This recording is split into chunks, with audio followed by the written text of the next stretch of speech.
প্রতি রাত, প্রতি ঘন্টা, প্রতি মিনিট, প্রতি সেকেন্ড একবারই আসে। আমাদের হায়াত একবারই, প্রত্যেক মিনিট একবারই। নবী সাল্লাল্লাহু আলাইহি ওয়াসাল্লাম বলছেন, ইরতাহালাতিদ দুনিয়া মুদবিরা ওয়ারতাহালাতিল আখিরাতু মুকবিলা। নবীজি বলেন, উম্মত শুনো, প্রতি সেকেন্ড, প্রতি মিনিট দুনিয়া তোমার পিছনে যাচ্ছে, প্রতি মিনিট আখিরাত তোমার সামনে আসতেছে। প্রতি ঘন্টা যায় তো আমার দুনিয়া যায়, প্রতি ঘন্টা যায় তো আমি আখিরাতের দিকে 1 ঘন্টা আগায় যাই, কবরের দিকেই 1 ঘন্টা আগায় যাচ্ছি, হাসরের দিকেই আমরা মূলত কি আগায় যাচ্ছি। এজন্য নবীজি বলছেন, অতএব বুদ্ধিমান হলে শোনো উম্মত, ফাকুনু আবনা আল আখিরা ওয়ালা তাকুনু আবনা আদ দুনিয়া।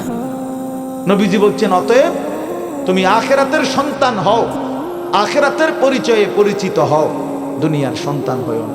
শুধু ডাক্তার, শুধু ইঞ্জিনিয়ার, শুধু আইনজীবী, শুধু ব্যারিস্টার, শুধু পয়সাওয়ালা, শুধু ব্যবসায়ী, শুধু কৃষক, শুধু বিদেশি, শুধু প্রবাসী, এক মুসলমান হিসেবে এতটুকু পরিচয় নিয়েই তুমি যথেষ্ট হইও না।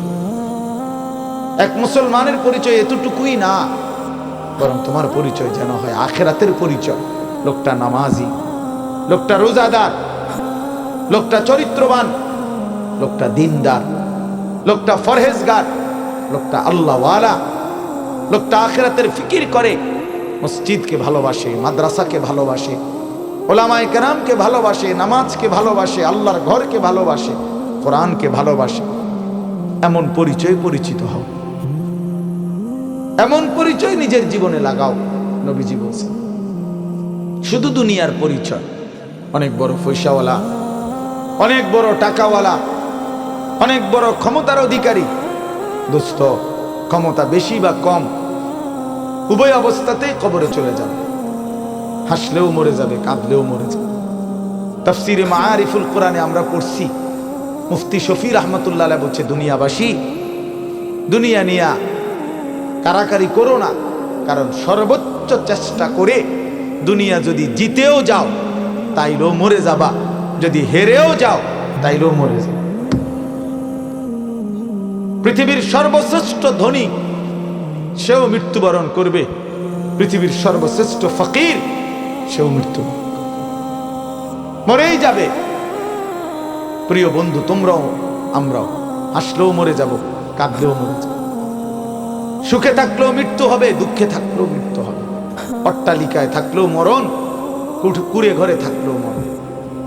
অতএব যেই মৃত্যু আমাকে বরণ করতেই হবে, যেই কবর থেকে আমি আড়াল হওয়ার, পাশ কাটার কোনোই সুরত নাই, অতএব তার জন্য প্রস্তুতি নেওয়া, যেটার মুখোমুখি আমাকে হতেই হবে, তার জন্য প্রিপারেশন নেওয়া, এটাই বুদ্ধিমানের কাজ।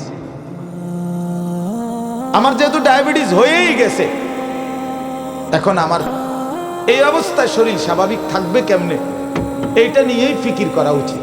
আমার যেহেতু গ্যাস্ট্রিক হয়েই গেছে, আমার যেহেতু এই রোগ হয়েই গেছে, এখন বিবেকবান বুদ্ধিমান উচিত যে এই অবস্থায় আমি সুস্থ থাকবো কিভাবে।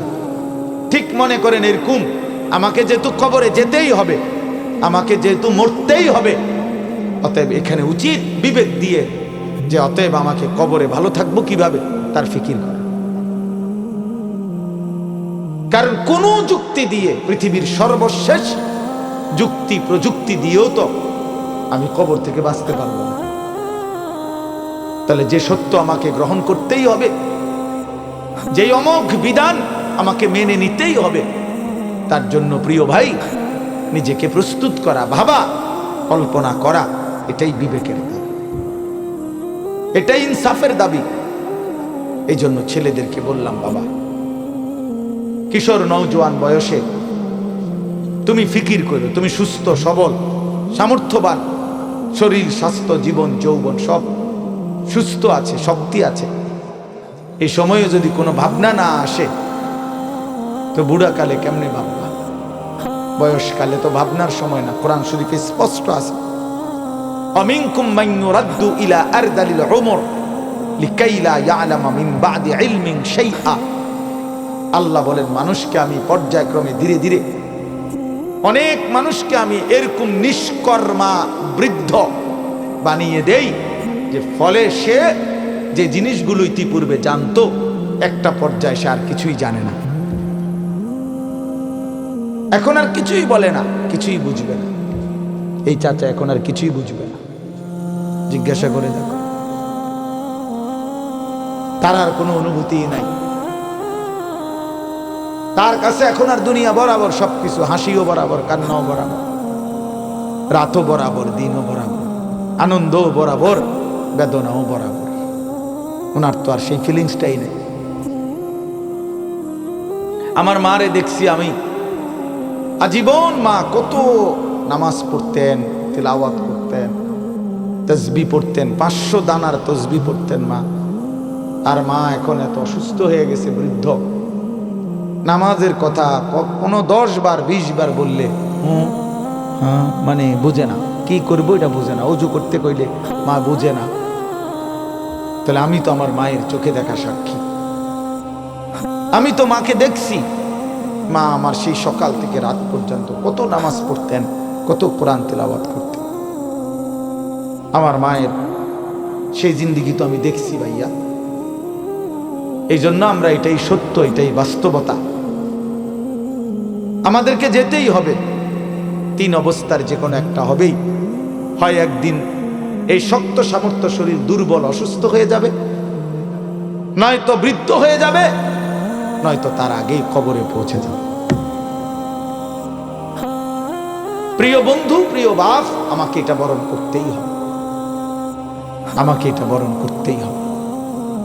এজন্য আমি অনুরোধ করছি, ওই দেখেন ওই ছেলে বারবার মোবাইল উঠাই আয়, মানে অসভ্য কিছু ছেলে আছে, অসভ্য, এমন গাদ্দার যে কারো কোনো কথা শুনবে। এর কথা হইলো যে মানে অনেক ছেলের যে হুজুর আমি এর থেকে ভালো মানুষের কথাই শুনি না, আপনার কথা শুনবো কেন? না না, এটাই বা হাসি না, এটা কলিজা পাথর হওয়া। এমন গাদ্দার যে কোনোভাবেই আমি নিষেধ করলাম। ওই যে ওই আরেক অপদার্থ হাসে, এই দেখছেন, এই যে এখন নামাইলো, এই জিন্দিগি। হে নিজে নিজে হাসে মোবাইল, মানে কাকে বলে, কেন বলে, কি জন্য, আমার এত কিছু, আমি এবং আমার মোবাইল। পৃথিবীতে এরপরে আর কিছু আছে বা নাই এটা আমার জানার বিষয়। শেষ, আমি এবং আমার একটা মোবাইল। এটাই রাত, এটাই দিন, এটাই হাসি, এটাই কান্না, এটাই আনন্দ, এটাই বেদনা, খালাস।